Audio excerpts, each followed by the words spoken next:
एक बार की बात है, किसी जंगल के एक भाग में हाथियों का झुंड रहता था। थोड़ी दूरी पर एक झील थी जहां हाथियों का झुंड हमेशा अपनी प्यास बुझाने जाया करता था। मार्ग में चूहों का बसेरा था। जब भी हाथियों का झुंड वहां से गुजरता तो कई चूहे हाथियों के पैरों तले कुचले जाते। इससे परेशान हो चूहों ने एक बैठक की और अपने सरदार से कहा कि वह जाकर हाथियों के मुखिया से बात करे कि वे पानी पीने के लिए झील तक जाने के लिए दूसरे मार्ग का प्रयोग करें। हम लोग इस स्थान को छोड़कर अन्यत्र नहीं जा सकते क्योंकि हमारे भोजन पानी और रहने के लिए यह जगह काफी उपयुक्त है। चूहों के सरदार ने जब यह बात हाथियों को बताई तो वे कहने लगे, हम क्यों मार्ग बदलें? तुम लोग ही यह स्थान छोड़कर अन्यत्र चले जाओ। चूहे के सरदार ने कहा, देखो, वह जगह हमारे लिए बहुत ही अनुकूल है और फिर आज अगर तुम हमारी मदद करते हो तो हम लोग भी आवश्यकता पड़ने पर तुम्हारी मदद करने से पीछे नहीं हटेंगे। चूहे की यह बात सुनते ही सभी हाथी ठहाका लगाकर हंसने लगे और बोले, बड़े आए हमारी मदद करने वाले, भागो यहां से वरना अभी कुचल दूंगा।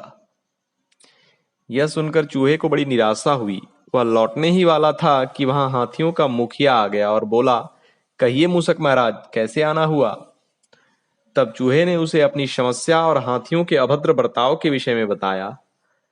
हाथियों के मुखिया ने सभी हाथियों को फटकार लगाई और कहा, कभी किसी जीव को उसके आकार और रंग रूप से नहीं आंकना चाहिए।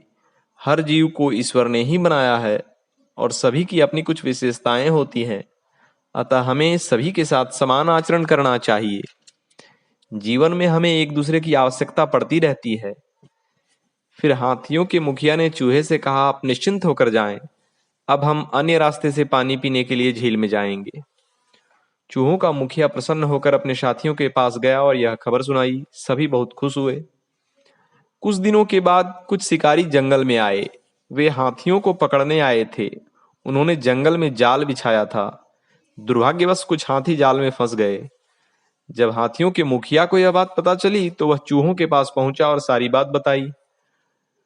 चूहों के सरदार ने कहा, हाथी राजा, आप तनिक भी चिंता न करें। शिकारियों के लौटने से पहले हम सभी चूहे जाल को काट देंगे। फिर वह चूहों की टोली संग ले उस स्थान पर गया जहां शिकारियों के जाल में हाथी फंसे थे। पलक झपकते ही चूहों ने सारे जाल काट दिए। अब सभी हाथी आजाद थे। हाथियों के मुखिया ने उन हाथियों से कहा, देखा, जिन चूहों के छोटे आकार का तुम सब मजाक उड़ा रहे थे, उनकी वजह से आज तुम लोग बच पाए हो। इसलिए कहता हूं, किसी को छोटा समझना बड़ी भूल है। सभी हाथी शर्मिंदा थे। इस कहानी से हमें यह सीख मिलती है कि जीवन में हमें किसी को महत्वहीन नहीं समझना चाहिए और समान रूप से सभी का आदर करना चाहिए। ओम।